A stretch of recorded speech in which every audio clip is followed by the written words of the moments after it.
Well, hate crimes have become frequent in the United States, and more commonly, the targets are Muslims. That's in a country where Islam remains the fastest growing religion. So how do Muslims, especially those who made a conscious choice to convert, feeling nowadays with Islamophobia on the rise? In the third and final part of his Muslims in America series, RT's Alexei Yaroshevsky spent a day with a white American Muslim convert. To some, Islam is the root of all problems.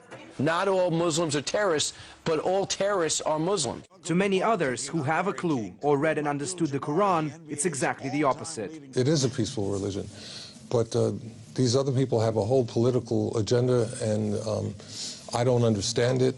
It's horrifying. Something that has been such a very positive in my life is now being portrayed as a training ground for mindless maniacs, really, who don't care who they murder.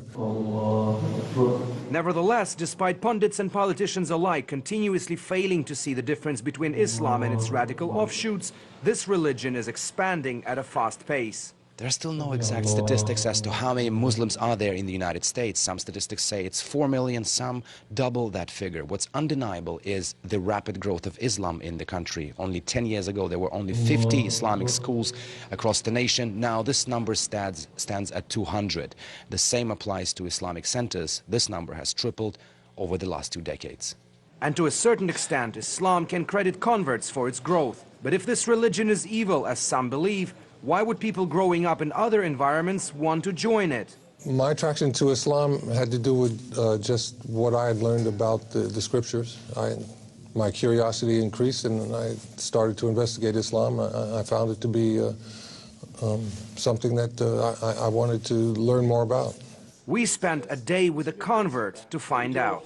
I pray here, I pray everywhere in the house. Robert Mago is what you would call a genuine white American. In fact, his family's presence in the United States dates back 4 centuries. So you have this piece of art, basically centerpiece of your apartment, right? Well, Islam is the centerpiece of my life. Nevertheless, 9 years ago, Robert made a life-changing decision.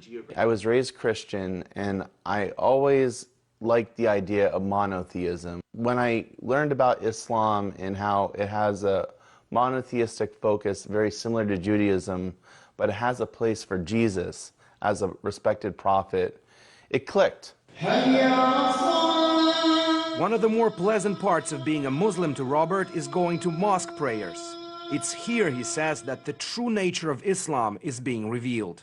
They say in America the most segregated hour is Sunday. In America, when people go to church, but here it's quite different. There are peoples from every corner of the world meeting each other, praying with each other, living their lives, marrying into each other's families. So it's massively different to what you experienced in a childhood going to a Catholic church. It definitely is a cultural shift. And are you enjoying this kind of shift? I very much enjoy it. I think that the community presence, the will to engage, the different stories we can tell, it makes a special communal experience. Robert's affinity towards Islam transformed into his professional life. This is the national office, just several blocks from Capitol Hill. He now works for the Council on American Islamic Relations, or CAIR, providing legal help to Muslims in peril. Needless to say, with the rise of Islamophobia in the United States, Robert and his colleagues have been busy. Anti-Muslim rhetoric on the campaign trail is mainstreaming Islamophobia. And that's actually translating into acts of discrimination or hate crimes on the ground. An unidentified sender had mailed to our national office and our Bay Area office in California a package with white powder. Thankfully, it was inert. We're constantly under threats, but we remain undeterred.